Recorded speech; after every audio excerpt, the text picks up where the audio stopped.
Esse ano aconteceu uma coisa muito curiosa comigo, que eu queria compartilhar com vocês, até para fazer uma comparação entre isso que aconteceu e o que está acontecendo na nossa Suprema Corte. Bom, esse ano uma pessoa entrou com um processo contra mim aqui no estado de Goiás por algo que eu havia dito nas redes sociais. E é sempre assim, 99,9% dos processos contra mim é por palavras. E esse processo caiu na mão de um determinado juiz. Pouco tempo depois, esse juiz se declarou suspeito. O que é isso? Basicamente ele disse, olha, eu não posso julgar esse caso, então eu me retiro que esse caso caia na mão de um outro juiz. Sabe por que esse juiz fez isso?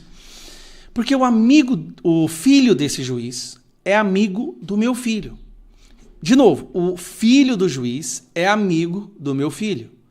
Eu nunca encontrei com esse juiz, nunca estive com ele pessoalmente. Tá? Se eu ver ele na rua, não reconheço, mas pelo simples fato do filho dele ser amigo do meu filho, ele se declarou suspeito. E eu acho isso correto.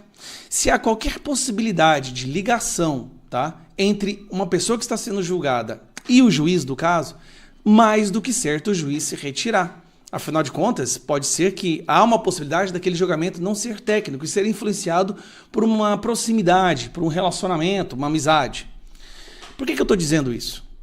No ano de 2023, a nossa Suprema Corte tomou uma das mais abomináveis decisões da história do nosso STF. Assim, abominável mesmo.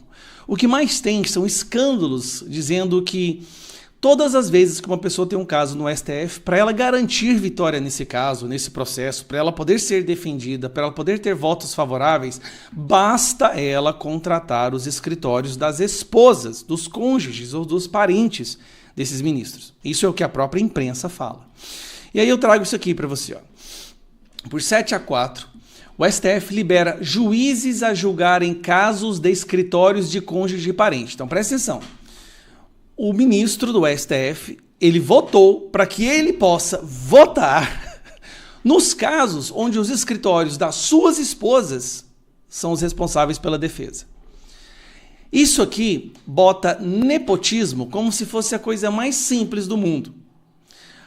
Bom, por que eu estou falando isso? Saiu uma matéria hoje no Globo que eu quero compartilhar com vocês. Isso aqui não sou eu que estou falando, tá? É um dos maiores empresários do Brasil. Empresário admite prática de contratar advogados ligados a ministros do STF por prevenção. Um empresário está falando aqui, saiu na Globo, e aqui não é qualquer empresário não. Aqui, ó, olha como é que eles descrevem. De um grande experimentado, e bota grande experimentado nisso. Empresário, a propósito do noticiário mais recente envolvendo advogados e suas relações com o Supremo. O que o empresário está falando? Está aqui, ó.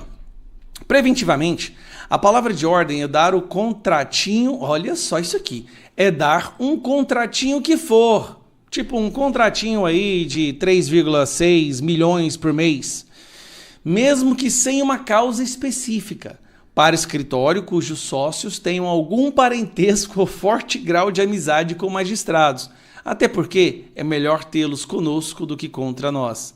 A prática não é nova, mas vem ganhando corpo. Isso aqui está se referindo ao quê?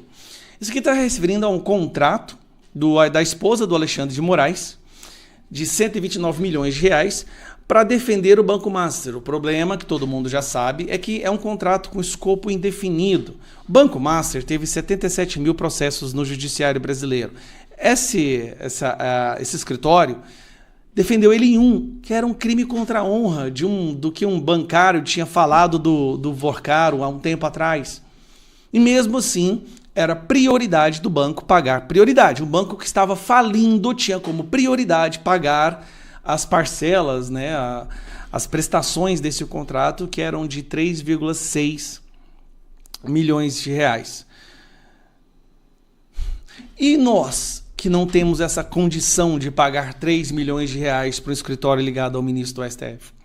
Eu estou sendo agora indiciado numa das coisas mais absurdas que eu já vi e vou ser julgado pelo ministro Alexandre de Moraes. Eu não tenho condição de pagar, e mesmo se eu tivesse, eu não pagaria. Não sou amigo de nenhuma esposa, de ninguém do STF. Como é que fica a minha situação? Não tenho jatinho para levar ministros para assistir final das Libertadores ou assistir jogos aí pelo mundo. Não tenho jatinho. Não tenho lancha, não tenho helicóptero, não tenho milhões, não tenho como fazer contrato, pagar milhões. O que resta para mim?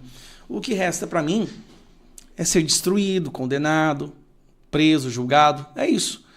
É essa a definição de quem vai ser, vamos dizer assim, vai ter um voto favorável ou não. E aí muita gente fala para mim, Gustavo, você tem que parar de falar do STF. Cara, eu quero parar de falar. Mas para isso eles têm que simplesmente começar a agir como uma corte técnica. E não fazem isso mais.